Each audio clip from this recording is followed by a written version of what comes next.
In this video, we're going to learn how to complete the square. So what does completing the square mean? Well, this is a big question. When you want to solve a quadratic equation, sometimes you have to complete the square. And it's presented as kind of a difficult thing, but we're going to learn it easily. Now, all you need to do to be successful in this lesson is to just take notes. And I want you to upload those notes to Google Classroom. And this will serve as an assignment completion. Completing the square. Okay, completing the square. That's what we're going to learn how to do today.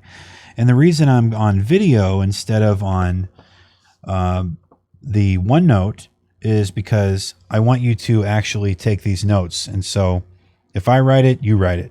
Okay? So the very first thing we've got to think of is just what are we talking about when we say completing the square? Well, let's do an example where we have a square. So you'll need a straight edge for this. Go get a straight edge, like a ruler, and then make a square. Make sure it's a perfect square, okay? Put some effort into this. Find you a ruler and make a 1-inch square. Not a big deal. Okay, so we're going to make a square that's 1 inch on each side. And then we'll connect it. All right, there's your 1-inch square. And we're going to label each side 4. Okay, so that's going to be 4, and it's a square, so they have the same side lengths, 4 and 4. Now we're going to make a little light rectangle next to it, and that rectangle is going to be either, you can do it either a 1/4 inch or you can do a centimeter, but just make sure it's very light because you're going to be erasing part of it in a minute.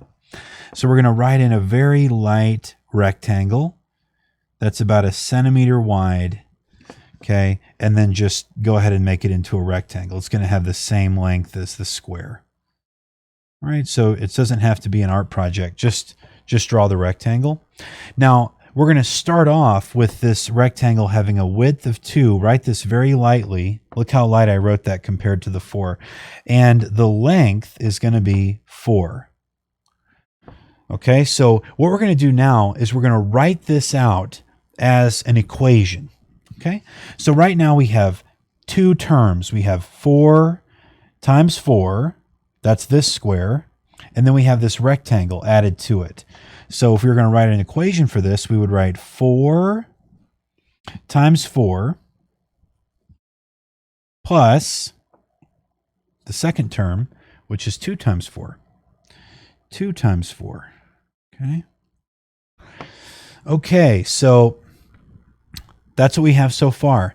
Now, what we're going to do is we're going to divide this rectangle lengthwise right down the middle. Okay, we're going to cut it, right? We're going to cut it in half. And we're going to cut half that rectangle and paste it to where you've got 2 slivers.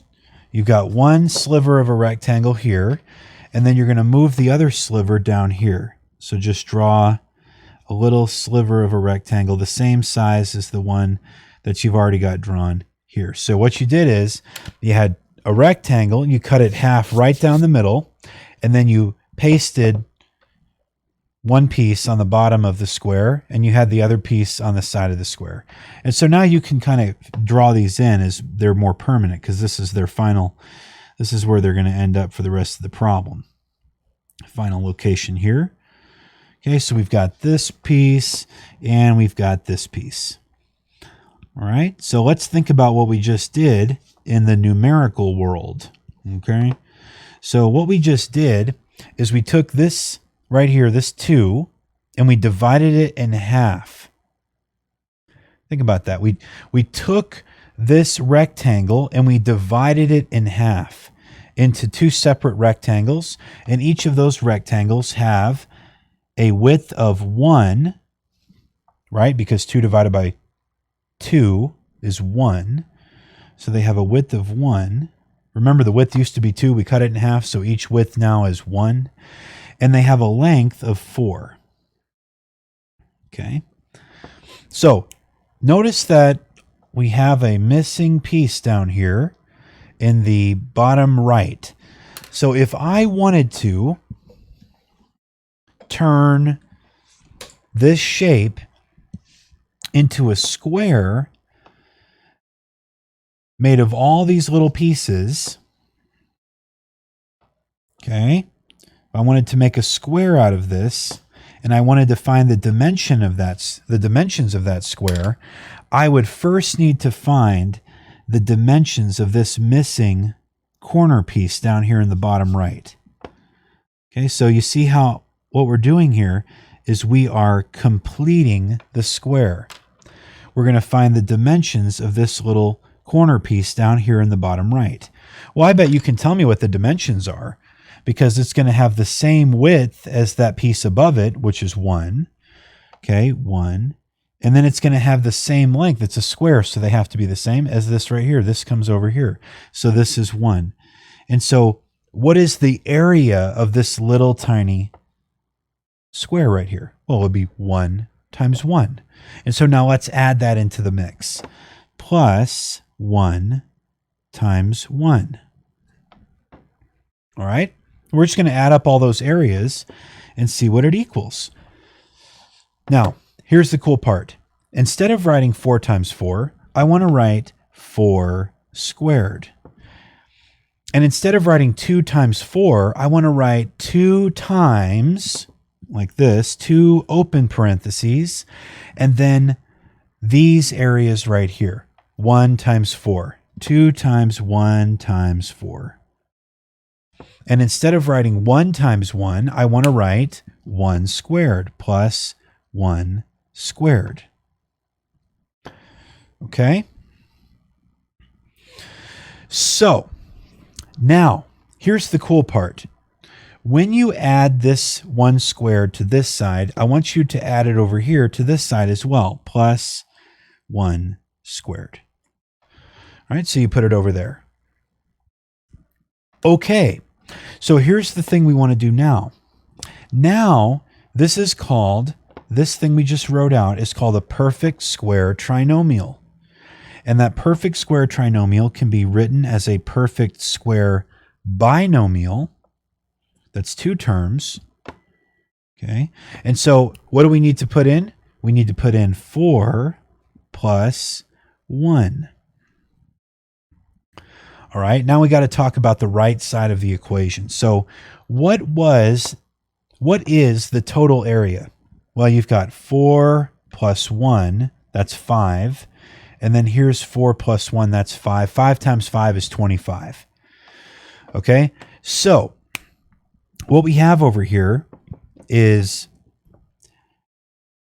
24, and then we add in the 1 squared plus 24, and we get 25.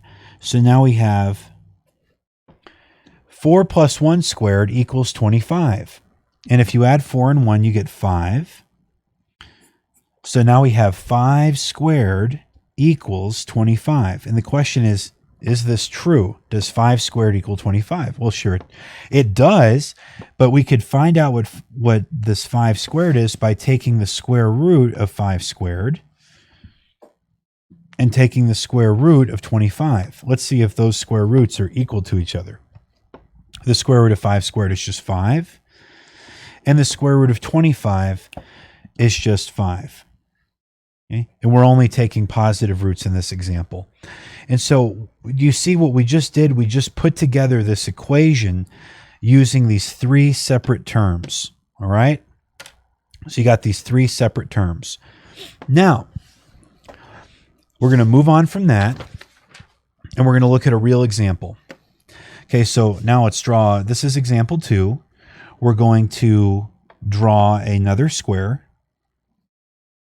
Well, first I want to give you the equation. So instead of, ladies and gentlemen, instead of looking at real numbers, what if we replaced those real numbers with some letters?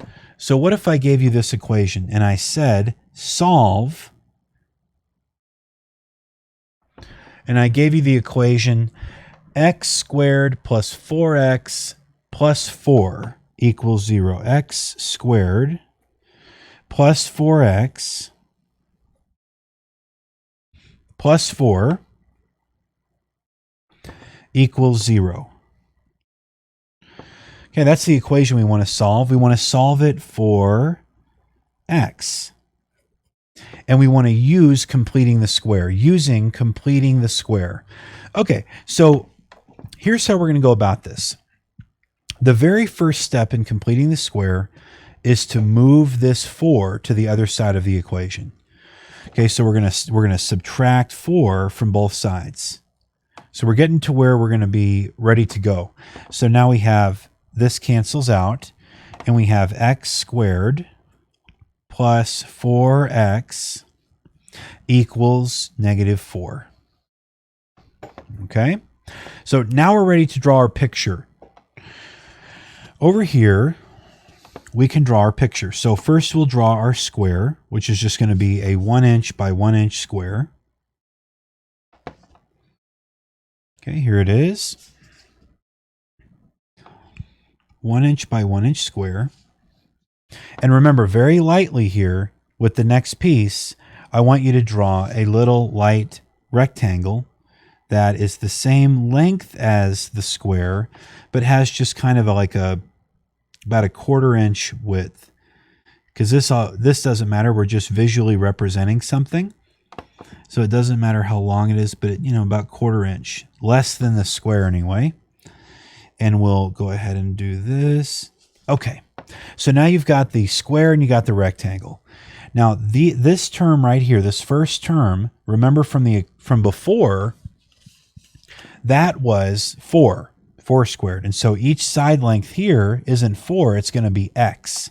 So let's put x here and x here. And you can see that the area of this square would be x times x, or x squared. Okay, so this is the area of this rectangle, 4 times x. So we'll put 4 and x.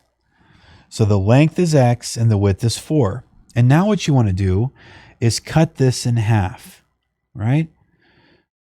What we're doing right now is we are taking half the middle coefficient and then we're squaring it.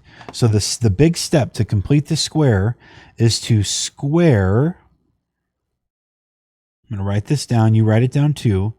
Square half the middle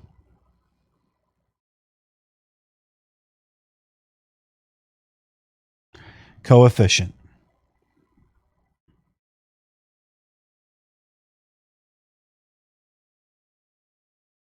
Square half the middle coefficient. Okay, this has got to be memorized. Square half the middle coefficient. So what are we going to do first? We're going to take half the middle coefficient. So we'll take 4 and we'll divide it in 2. Okay, now what we're visually doing that right here. We're going to take 4 and cut it in half. All right, so that's what this process is, cutting 4 in half. And now it's 2, right? Because 4 divided by 2 equals 2. Now, we're going to put the other little rectangle in now.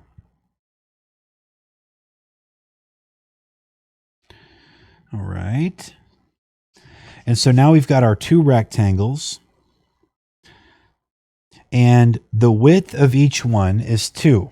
Okay, so this is 2, and this is 2.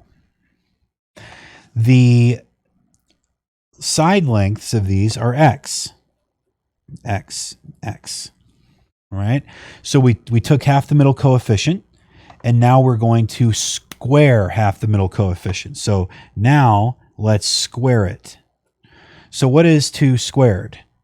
Well, that's 2 times 2, which is 4. So the square of half the middle coefficient is 4. Now what we're going to do is add that to both sides. Add to both sides. Okay, so we're going to add 4 to both sides of our equation. So we're going to put in here plus 4 and plus 4. Okay, so our resulting equation on the left is x squared plus 4x plus 4 equals 0, because negative 4 plus 4 is 0. Now what we've created is something called a perfect square trinomial. Perfect square trinomial. And this is where we complete the square. So this 4 right here was 2 times 2. Remember, 2 squared? And so this little square down here in the corner had the dimensions of 2 and 2. And that's where we got that 4 from. Okay, so you've completed the square now. And when you complete the square, what you end up with is called a perfect square trinomial. Tri because there are 3 terms. 1 term, 2 term, 3 term. Trinomial. And perfect square because the first term is a perfect square, x squared. And the last term, this little square down here, is a perfect square, and that's 2 squared. So you could actually write this as, just so you know, you could write it as x squared plus 4x plus 2 squared equals 0. And so this is the perfect square trinomial. Now, whenever you have a perfect square, I'm going to write that in. We're going to write in perfect square trinomial. Perfect square trinomial.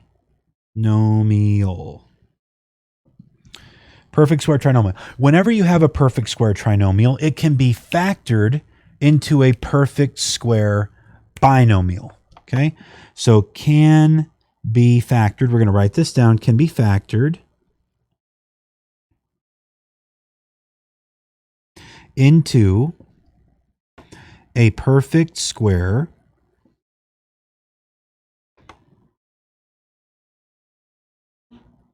binomial. Okay, so we can factor a perfect square trinomial into a perfect square binomial. And here's how we do that. We just do an open parentheses and a closed parentheses and a squared, and then we put equals 0. Okay, now this x squared plus 4x plus 4, or 2 squared, factors into x plus 2 squared. Okay, so where you're getting that is you're taking x and you're putting it here, and you're taking this 2 and you're putting it here, and you're squaring the sum of those two things. So x plus 2 is just x plus 2. It's not 2x. It's just x plus 2. So you end up with this perfect square binomial. All right?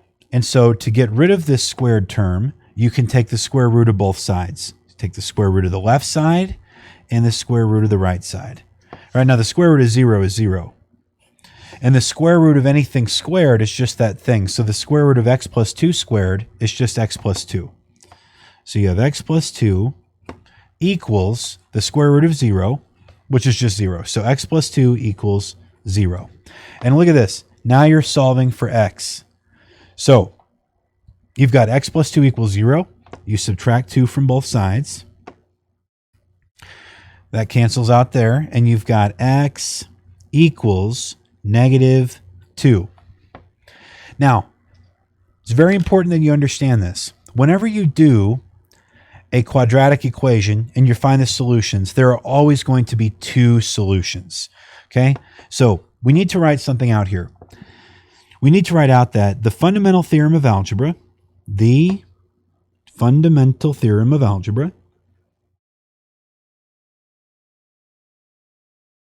the fundamental theorem, the Theorem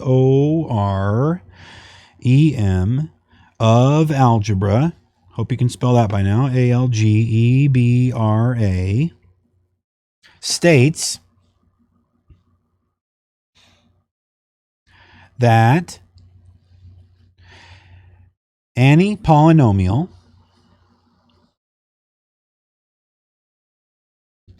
will have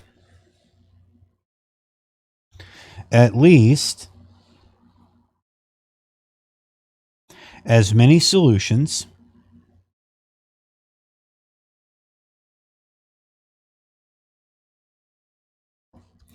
as its degree.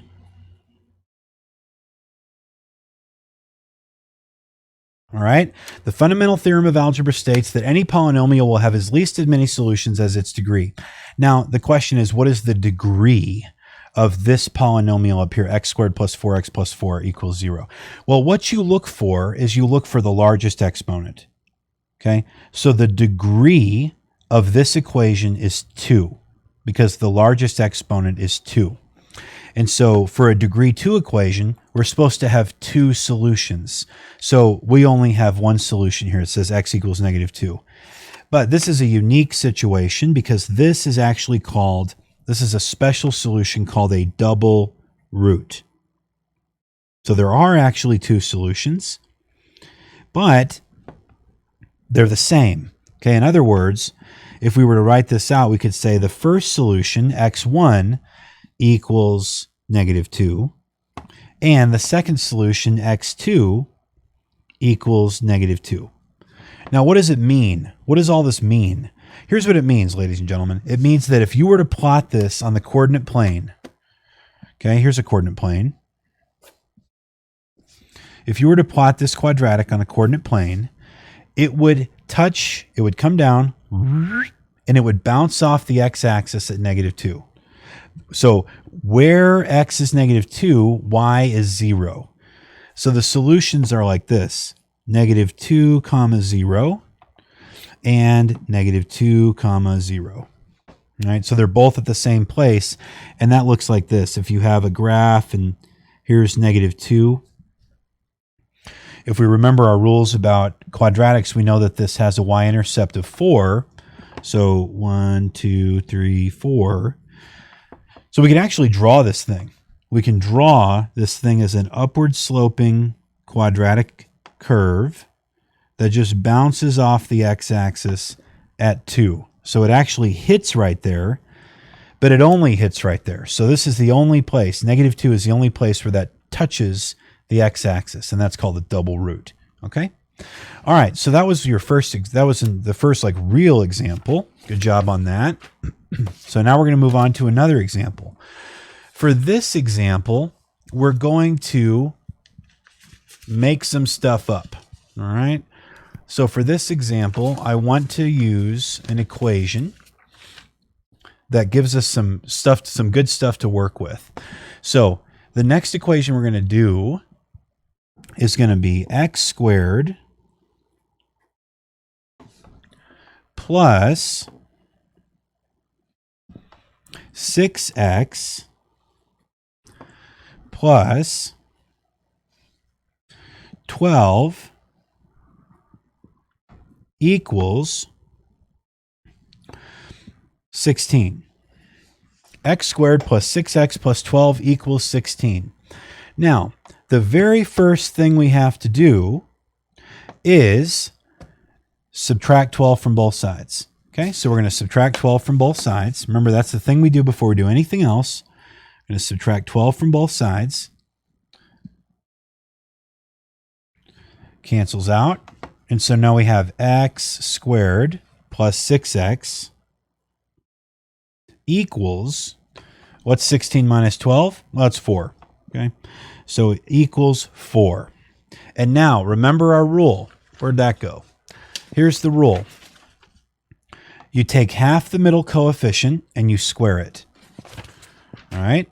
So if we're drawing our square over here, which might be helpful, draw our square. This can help you anytime that you need to kind of get a good idea of what's going on. So we're going to draw our square. And we know that the square has the side lengths of x. And then we draw our little rectangle, okay? Remember, draw it really light because you're going to be messing with it and erasing part of it. So here's your little rectangle. Now, originally, that rectangle had a width of 6, okay? And it had a length of x. But we're going to cut it in half now. So remember, what you do is you divide the middle coefficient in half, and then you square the result. So remember what we're doing visually is we're cutting this rectangle in half, right? When we divide it in half, we have to bring that second half of the rectangle down here. So now we got two little slivers. Okay, so we're take half the middle coefficient. So now I get to erase this. This is why it's important to write very lightly. So you take half the middle coefficient. So the middle coefficient is 6. So take half the middle coefficient. Let's write it out. Take half the middle coefficient.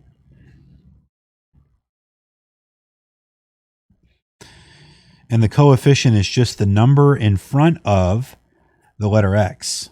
So half the middle coefficient is 6. You want to divide 6 in half.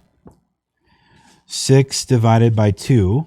What's 6 divided by 2? That's 3. 6 divided by 2 is 3. So we've got half the middle coefficient now.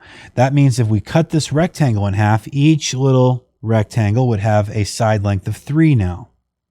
Okay, so now we're going to complete the square, all right? So to complete this square, this thing in the bottom right, this little square down here, in order to complete that square, we have to square half the middle coefficient because the lengths of this, the length and width of this square would be 3 and 3, right? It's going to have a square. It's a square, so the side lengths have to be the same. So we're going to square half the middle coefficient. Multiply 3 times 3. Okay, and that's 3 squared. So now we square that. Okay, so you square half the middle coefficient. Just like this. So 3 squared equals 9. So keep that in your mind, that it equals 9. But we're going to write it in like this. I'm going to write x squared plus 6x plus 3 squared equals 4 plus 3 squared. Remember, this is very important. You square it and add it to both sides. So you square it and you add it to both sides. Well, now we can figure it out. We notice here that we've got a perfect square trinomial. The leading term and the final term are both perfect squares. So when you have a perfect square trinomial, you can factor it into a perfect square binomial. So you just write open parentheses, close parentheses, equals. This is going to be x, the first term of the perfect square trinomial, plus the last term of the perfect square trinomial, which is 3. Okay, so put that 3. And this whole thing is squared. So it's x plus 3 squared. Let's make sure that looks like a 3 for you there. And now we can say equals 4 plus 9. Well, what's 4 plus 9? 13. All right.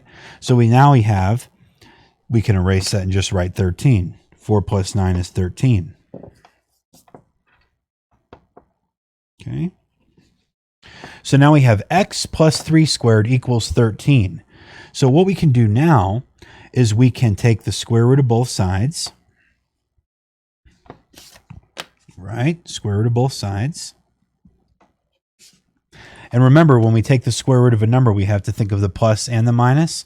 So the square root of x plus 3 squared is just x plus 3 equals plus or minus the square root of 13.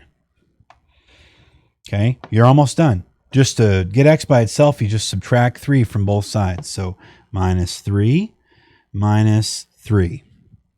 This cancels out. And now you have x equals negative 3 plus or minus the square root of 13. Negative 3 plus or minus the square root of 13.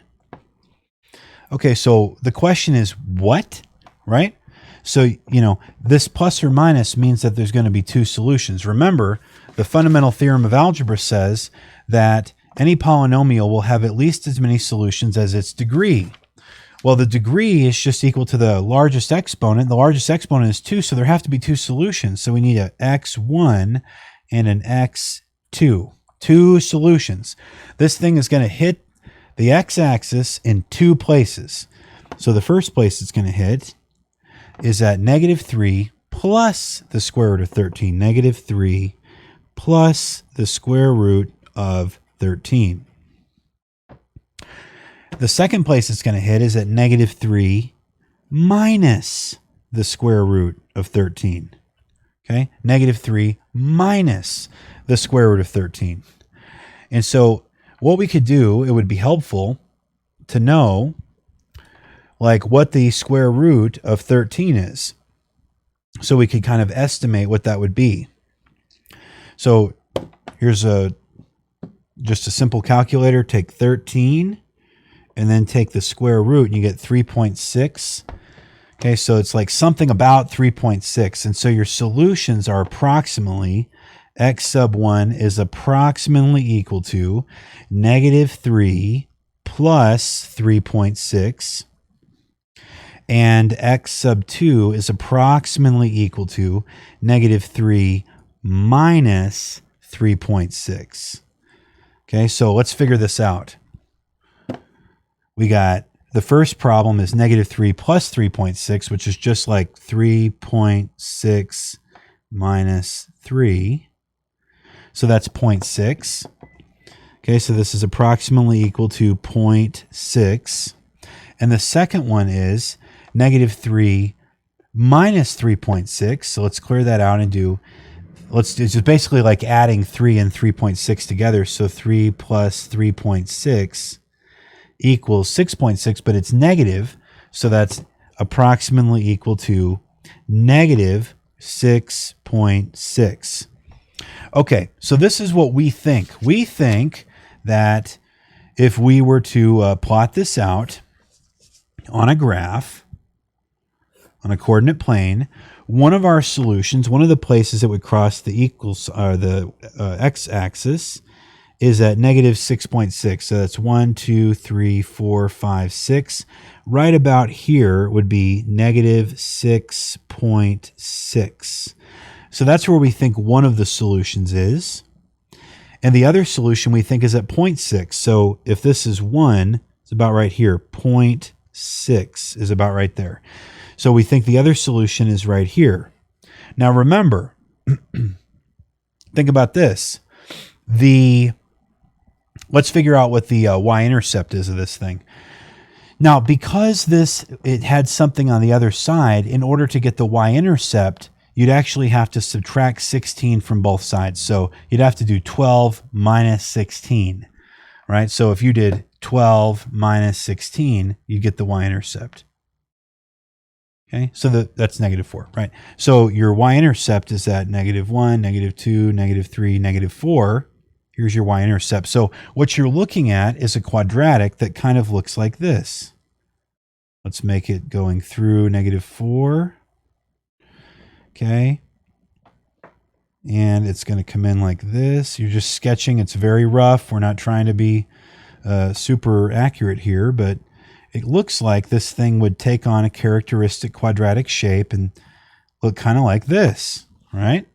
So it would look something like this. Now we can go to Desmos and actually see if it looks like this. And I'm just kind of mapping this out as kind of a general, this is my general quadratic curve. So it's going to look something like that is what I think.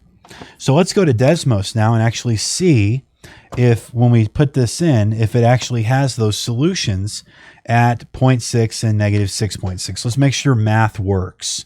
Okay, so I'm going to share my screen with you. Let me pull up Desmos first. Okay, let me share my screen with you so you can see what I'm doing. All right, here comes Desmos. Okay, ladies and gentlemen, so what I'm going to put in here is x squared plus 6x plus 12 equals 16. Now look at these solutions. Ready?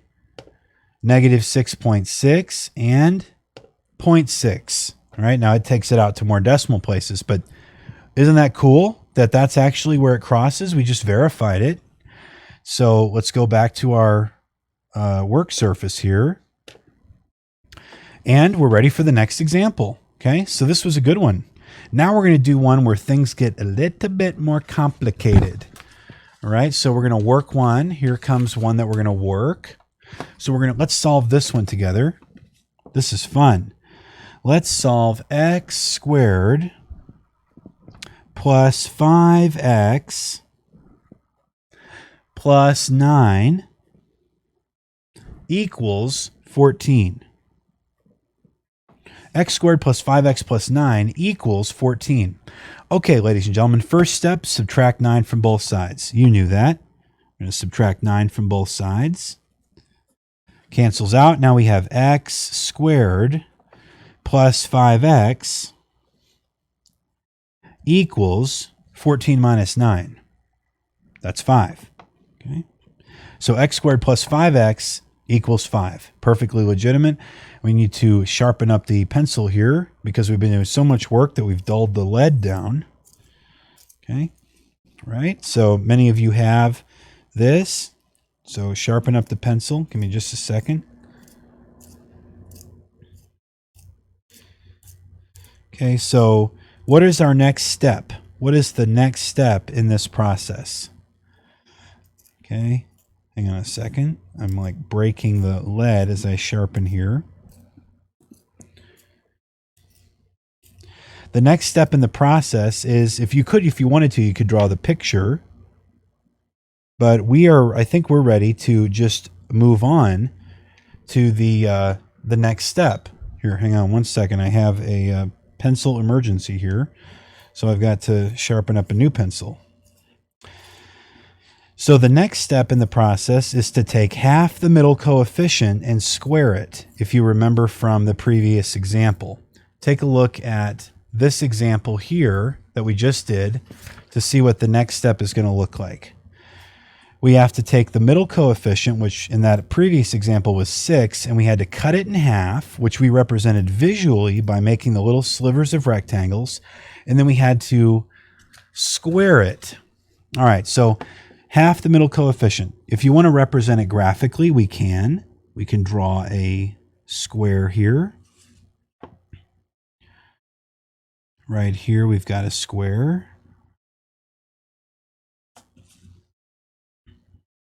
Okay, there's your square. And then we've got the rectangle off to the side, which has the same side length as the square, but just kind of an arbitrary width that we're going to give a number to. Okay, now the side lengths of the square are x and x. Okay, the side lengths of the square are x and x. The side lengths of the rectangle are 5 and x. So this is a 5 and this is an x. Okay, so the next thing you have to do is cut this in half. Remember, you cut it in half? So you're actually cutting 5 in half. Well, you're going to take half the middle coefficient. So half the middle coefficient is half of 5. Well, that's just 5 over 2. Okay, now don't divide it. Just leave it like this. 5 over 2 equals 5 over 2. Okay, so we're not actually going to solve that down. And that's by design. We don't want to solve it down because now we're going to square it. Okay, we're going to square half the middle coefficient. Okay, so we have to square half this middle coefficient. And you put parentheses around this. And you put the squared symbol off to the right. Okay, so what we're doing visually is we are putting this little rectangle down here. So remember, we turned it into the slivers. And so this little sliver goes down here like this. And its width is 5 over 2. Okay, and the width up here is 5 over 2.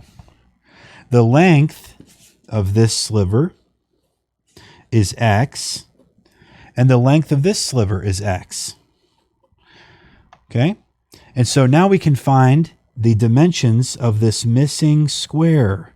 You see, we're actually doing the same thing. We're doing it visually, and we're doing it arithmetically. So we took half the middle coefficient. That's it, 5 over 2. See the 5 over 2? And now we're going to square it, which is just to say we're going to multiply it by itself to find the area of this little filled in square right here, this little square in the bottom, right there. So because the length and the width, they're both 5 over 2. So we're going to square 5 over 2. Now, squaring a fraction is different than squaring a whole number, because what happens is these numbers have exponents of 1, and what you have to do is multiply the squared term to each of the exponents in the numerator and in the denominator. So when you square 5 over 2, what you actually have is this is equal to 5 squared over 2 squared. Okay, it's 5 squared over 2 squared. So what's 5 squared? Well, 5 squared is equal to 25. Okay, and 2 squared is equal to 4.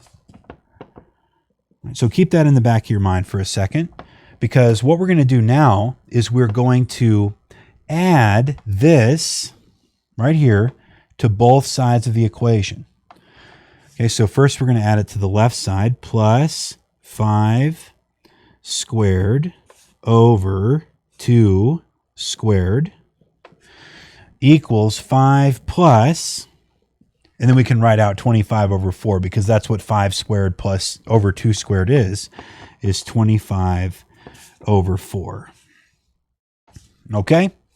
So now remember, we have a perfect square trinomial. Okay, remember that this 5 squared over 2 squared was actually just 5 over 2 squared.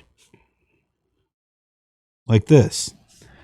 Okay, that's what it looks like. So you have the square term in the beginning and the square term at the end. It's a perfect square trinomial. A perfect square trinomial can be factored into a perfect square binomial.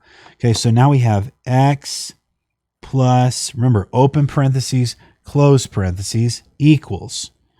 And you have x plus, this is this term here, goes right here, and then this 5 over 2 goes right here. So you have x plus 5 over 2, and that's squared. So the whole thing is squared, equals 5 plus 25 over 4. Now that's something we're going to have to do. So over here, let's bring down to side work, this little side work here, which is adding 5 to 25 over 4. You can't directly add those two things together because 5 has a denominator of 1. 25 has a denominator of 4. They have to be common denominators, or you can't actually do the work that you're trying to do. So what we need to do instead is we need to multiply both the numerator and denominator of 5 by some number that would make the denominator 4. And well, in this case, it would just be multiplied by 4 over 4. Okay, so 5 times 4 is 20. 4 times 1 is 4. And so we've rewritten 5 as 20 over 4. And that could be reduced back down to 5. 20 divided by 4 is 5. So we have 20 over 4 plus 25 over 4 is the same thing as saying equals 20 plus 25 all over 4. Because they have a common denominator, you can write the fraction that way. Well, 20 plus 25 is 45. So that's equal to 45 over 4. All right, so that's all that side work was just to do 5 plus 25 over 4. So we go over here and we write 45 over 4. 45 over 4. All right. Now, we're back to doing our math problem. What do we need to do now? We want to get rid of this squared term. What's the inverse operation of squaring something? Taking the square root of it. So if you look back at our problem, when we got to this part in the problem, we took the square root of both sides. So that's what we're going to do now. We're going to take the square root of both sides. We'll take the square root of the left side, and we'll take the square root of the right side. Okay, so we need to get that straight edge in here to do this and do this. And so we have the square root of x plus 5 over 2 squared is just x plus 5 over 2. Okay, it seemed like it was going to be complex, but it really wasn't. Just x plus 5 over 2 equals. Now there's a very special property that you need to be aware of when it comes to taking the square roots of fractions. When you take the square root of 45 over 4, let me just write this down here in side work. When you take the square root of a fraction like 45 over 4, you can write that as the square root of the numerator, in other words, the square root of 45, over the square root of the denominator, the square root of 4. So look right here. This is a very important property. You've got to know this. The square root of a fraction is equal to the square root of the numerator over the square root of the denominator. So in our example, we'll rewrite this as square root 45 over square root 4. We want to keep our lines very straight. Over the square root of 4. Okay. All right. So we're all set here. So the square root of 4 is easy. The square root of 4 is just 2, right? Don't forget to put this plus, minus, right? So it's plus or minus these square roots. So the square root of 4 is 2. That one was easy. But what about the square root of 45? In order to do that, you've got to prime factor 45. Prime factor. That is, factor 45 down into prime numbers. Prime factor 45. Well, to do that, what you do is, remember, we're going to make this little tree. Give me two numbers that multiply together to be 45. Well, the thing that comes to mind immediately is 9 times 5. So 9 times 5 equals 45, but 9 is not prime. So give me two numbers that multiply together to make 9. 3 and 3. So you got 3 times 3 times 5 equals 45. So 45 can be rewritten as 3 times 3 times 5. These are all prime numbers, okay? So we'll go back to our problem. We're going to rewrite everything, but when we get to this part with the square root of 45, we're going to write the square root of 3 times 3 times 5, just to make sure you understand. What this means is the square root of 45 is equal to the square root of this product of primes, is equal to the square root of 3 times 3 times 5. You guys, we did this before, okay? So we'll go back to our problem here, and we're going to make a little bit more room on the left side. We'll write x plus 5 over 2, just like that. And then, I'm going to get the pencil lead to be more responsive. X plus 5 over 2 equals, and then we're going to write plus or minus, and then the numerator is now the square root of 3 times 3 times 5. 3 times 3 times 5. And the denominator has just become 2 because the square root of 4 is just 2. So that's over 2. Okay, now let's look at this square root. This square root has a very special property. Let's go back down to side work. When you've got the square root of numbers like this, and you see two of them are the same, you can pull it out. So you can circle these two numbers, and you can pull one of them out as a 3, and then they go away inside the square root. And that's because the square root of 3 times 3 times 5 can be rewritten as the square root of 3 squared times 5. So 3 times 3 is really 3 squared times 5. And the square root of a product of two numbers can be split up into two different square roots. You got the square root of 3 squared times the square root of 5. Now the square root of anything squared is just that thing, so the square root of 3 squared is just 3. So you end up with 3 square root 5. All right? And so that's what we're going to do. This process we just did, over here we're going to write x plus 5 over 2 equals plus or minus, and then we have 3 square root 5 over 2. Just like that. All right, now we're almost done with the problem.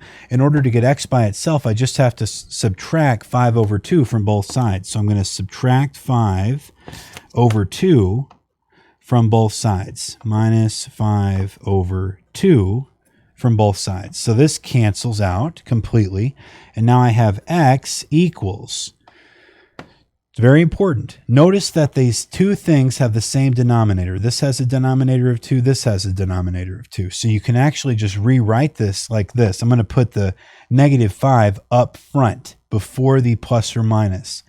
So I'm going to rewrite this like this. Look, I'll show you the intermediate step. You got negative 5 over 2 plus or minus 3 square root 5 all over 2. Okay, so this is what you have. You can rewrite this without having to put the 2 twice. You can just write x equals negative 5 plus or minus 3 square root 5 all over 2. Okay? So now we're really cooking. So we have our solution. So we just have to write this out as it's two separate solutions. Here's x1 and x2. Remember, the fundamental theorem of algebra says there's going to be two solutions. So we have two solutions. Okay, here we go. So the first solution is negative 5 plus 3 square root 5 over 2. Negative 5 plus 3 square root 5 over 2.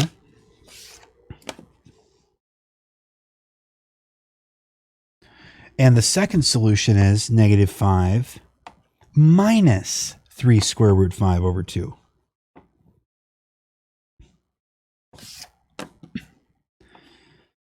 Okay? So those are your two solutions. This is where these things cross the x-axis. All right? So we actually need to figure out what is that? And so we can use our graphing calculator. So let me share my screen again with you, so you can see that graphing calculator. We'll pull this up. Now you could compute this by hand, but I just want to get a numeric solution so we can compare it. Let's do alpha y equals, enter, and then put in negative 5 plus 3, and then do the square root symbol, 5 over 2. Okay? So we'll just find out that's 0.8541. So this first solution is going to be approximately equal to, I'm going to just write it down, 0.8541. And the second solution was, remember, is alpha y equals, enter. The only difference was it was minus, so it was negative 5 minus 3 square root 5 over 2.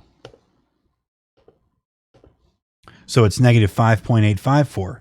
So that is approximately equal to negative 5.854. Okay, so let's get rid of that.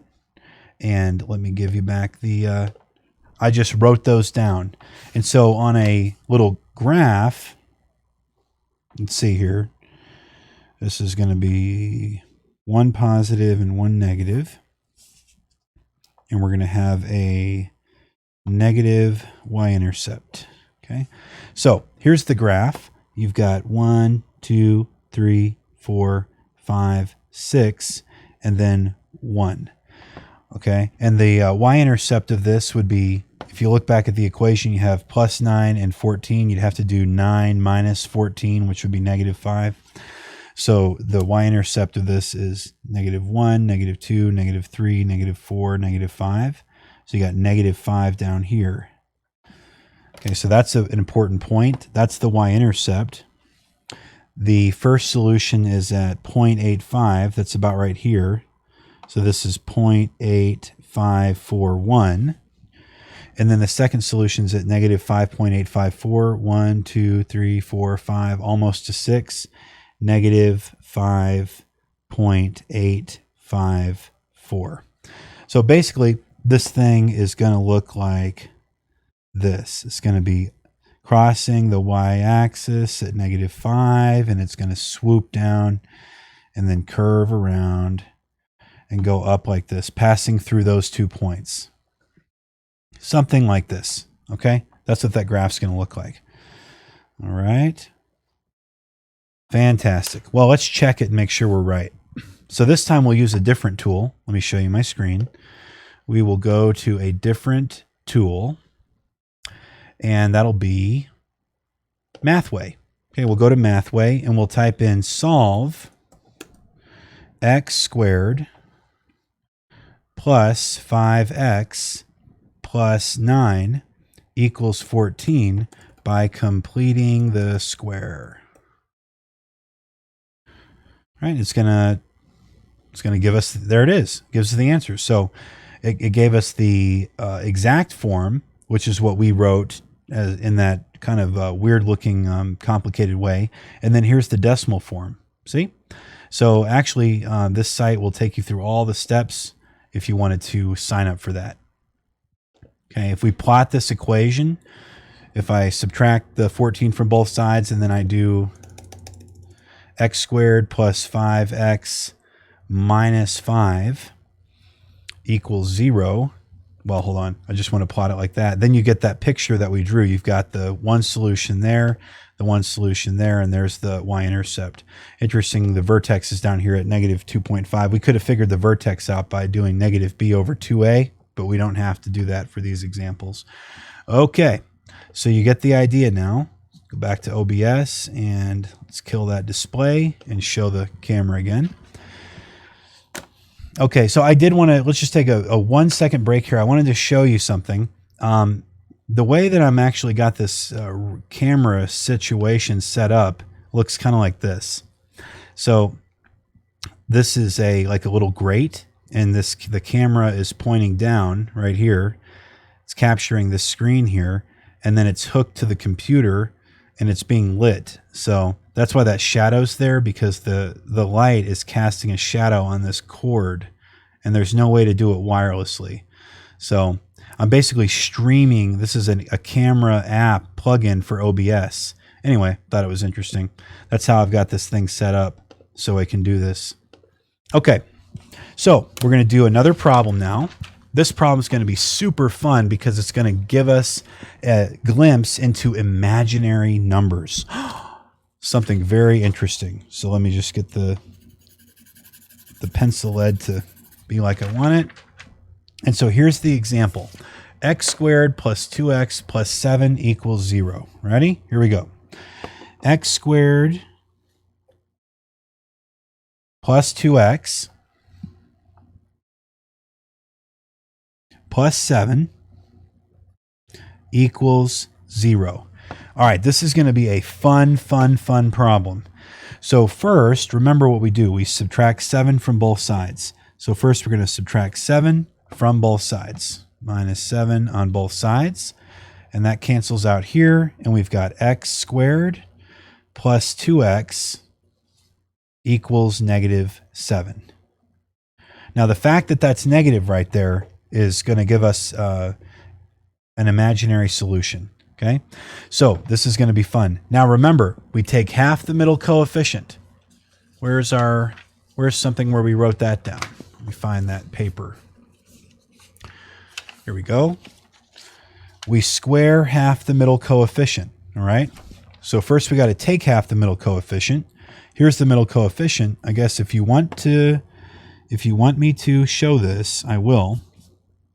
As a square. Here's our square. Okay, the square, by the way, after you do this a whole bunch of times, you won't need to draw this thing anymore.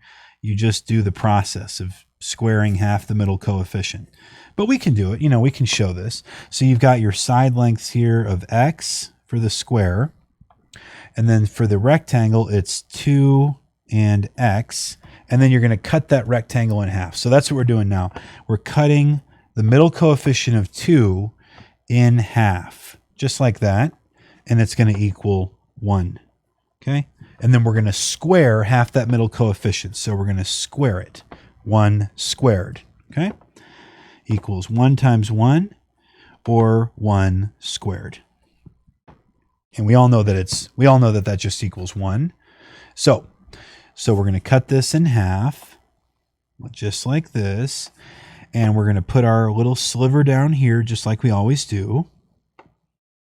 And it has a width of 1 and a length of x. And this one up here also has a width of 1, which is half the middle coefficient, and a length of x. 1 and x. So if we're trying to find this little square, this missing square, if we're trying to complete that square with a perfect square term, it would be 1 and 1. Okay, so that's all we've done here, right here. We've just taken half the middle coefficient, 2 divided by 2 equals 1, then we squared it, and we get 1 squared. Okay, so now we're going to add that square term to both sides of the equal sign.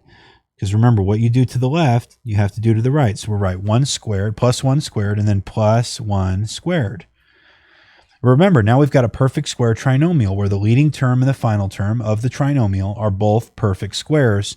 And so we can write a perfect square binomial as a factor of that perfect square trinomial. So that would be x plus 1 squared. Get the x from here and the 1 from here, equals negative 7 plus 1 squared. Now, negative 7 plus 1 squared is the same thing as saying negative 7 plus 1. So that would be negative 6. Okay, so here comes the important part. Now we're going to take the square root of both sides, just like we did before. But we have a problem this time. We have the square root of a negative number. So on the left, everything's hunky-dory. X plus 1 equals. But on the right, we have the square root of negative 6. So let's talk about that. Over in side work, we need to write out the square root of negative 6. Now, when you see the square root of a negative number, you need to have a light bulb moment. All right, so here comes a light bulb. This is not an art class, but this is a light bulb. Okay, there's your light bulb, and you're going to, here's the little filament, and you need to have a light bulb moment. Here it is. Ready? Here's your light bulb moment. It's a little thought bubble. The light bulb thought bubble is the square root of any negative number equals the imaginary number I times that number, the square root of that number. Okay? So it's the imaginary number I times the square root of that number. The square root of a negative number equals I times the square root of that number. And that's because, let me show you how that works. You can rewrite the square root of negative 6 as the square root of negative 1 times the square root of 6. Now, that's very important that you can do that, because here's another thought bubble. This is like this is a very important concept. And that concept is the square root of negative 1 equals I. So whenever you see the square root of negative 1, it equals I. Right? So instead of writing the square root of negative 1, we just write I. Right? So this equals I square root 6. Okay? Or you could write it square root 6 I. And that's how we're going to write it. So we're going to go back to our problem and write, we're going to write square root 6 times I. Okay? Now to solve this problem, we're going to subtract 1 from both sides. Minus 1, minus 1. Remember, we have to do plus or minus, because there's still going to be two solutions, even though they're imaginary.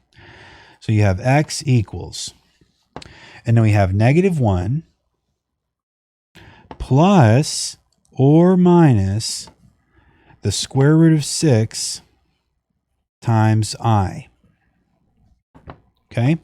So let's write out our two solutions. We have this first solution, and we have the second solution. The first solution is negative 1 plus the square root of 6 times I. And the second solution is negative 1 minus the square root of 6 times I.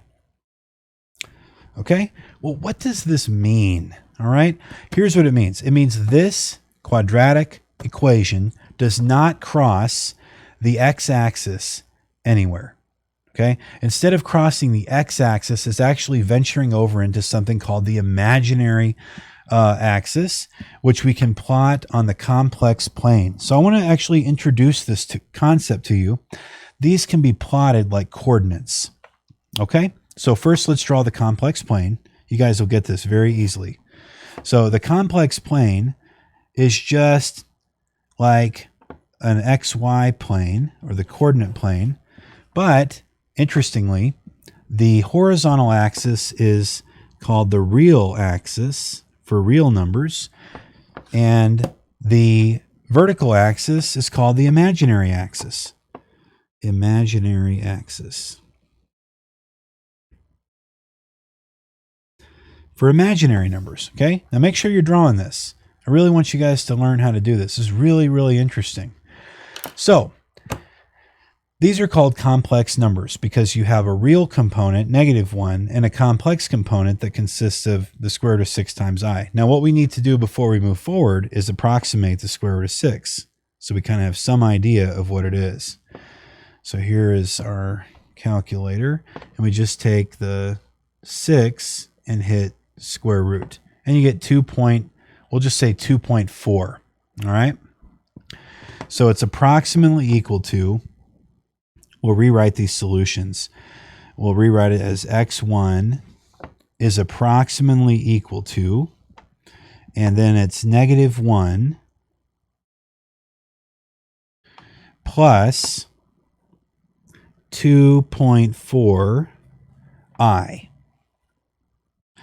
And the second one is x2 approximately equal to -1 minus 2.4 I. Okay, so here's the cool thing about the imaginary and the complex plane. You can actually plot these points just like they're coordinates. So this is like the x coordinate and this is like the y coordinate. So it's kind of like you're plotting -1, 2.4, or -1, here's that one, -1, -2.4. All right, so we're just going to plot those just like this was a regular axis. Only when this is the cool part, when you draw the numbers here, it's like goes up in increments of I, the number I. So it's like 1 I, 2 I, 3 I. All right, same thing going down. It's -1 I, -2 I, -3 I. Okay? And then the horizontal axis is just regular numbers. It's just 1, 2, 3, 4, 5, and -1, 2, 3, 4, 5. So we'll put up here 1, 2, 3, 4. These are just regular numbers. And then -1, -2, -3, -4. So this is -1 here. So if you wanted to plot -1, 2.4, what you do is you'd go to -1 on the real axis, and then you'd go up to 2.4, which would be about right there on the imaginary axis, and you'd put a dot. And that would be this number right here, -1 plus 2.4 I, plotted on the complex plane. Wow. Okay, so that's this coordinate pair right here. For this one, -1, -2.4, you would go to -1 and then go down to -2.4, which would be about right here. Okay, so we'll actually take a look at these. We'll put the orange because they're really cool dots. So this is really cool. And these are the solutions plotted on the complex plane. Okay, so it turns out there's even more to this complex story, and for that we need a protractor. All right, I just want to show you something. All right, so let's see what angle, if we go all the way back to 0 and we rotate counterclockwise like this. let's see what angle that dot passes through. All right. I'm just going to make some notes here.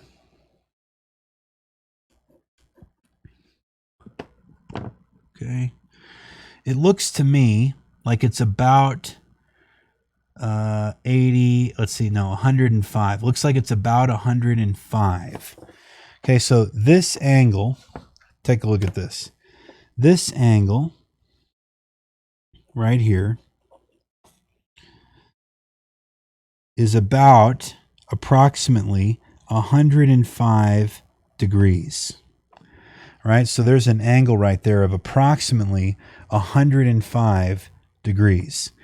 Now, it turns out that imaginary numbers have both a hypotenuse value, okay, and they have an angle. And so I don't want to get into all of this, but I just want you to make a note that the angle of this is important. In fact, this thing is a circle. Okay, so it's important that you just realize that there's a whole lot more to learn about imaginary numbers. I thought I had a compass, but I don't. But there's a whole lot more to learn about imaginary numbers. Basically, this is a circle. There's a circle. Okay, and you can almost think about these numbers as plotted on a circle, like this. I guess I can plot this much. Okay, there's a circle here. These are plotted on a circle. See that? That's pretty cool. See if I can plot the rest of it. Kind of. All right, so that kind of gives you some idea of what I'm talking about. Okay, so now you've learned a little bit about not only imaginary numbers, but you've learned about factoring using completing the square. Okay, so you don't have to do all of this when you factor and you have an imaginary solution, but you need to know what's going on in the background. Okay, so we're going to stop our lesson there because I think this has been really beneficial, especially this part. If this was interesting to you, there's a lot more to learn about this. And I've got a whole separate lesson that I can give to teach you more about this complex plane and what is going on with these imaginary numbers. So take an assessment for a minute and ask yourself, after watching this entire presentation, did you learn at least one new thing that you didn't know before? Well, I really hope the answer is yes, obviously. We did a lot of problems, by the way. Okay, we did this problem, we did this problem, this problem, this problem. I don't even remember if we did all these problems. These are some I did before. But there's a lot of math going on here. So guys, I really hope that you have learned something. Just remember these steps. Remember, you take half the middle coefficient and square it, add it to both sides. And then you've got that perfect square binomial from the perfect square trinomial. And you're completing the square. Just remember, draw your square and you'll be fine. If you get an imaginary solution, just remember that the square root of a negative number is I. Okay? So remember, the square root of a negative number is I. If you get the square root of a fraction, remember to prime factor that fraction. Okay? So I really hope that you've enjoyed this lecture on completing the square, including our good friend, the imaginary number. Thank you so much for watching.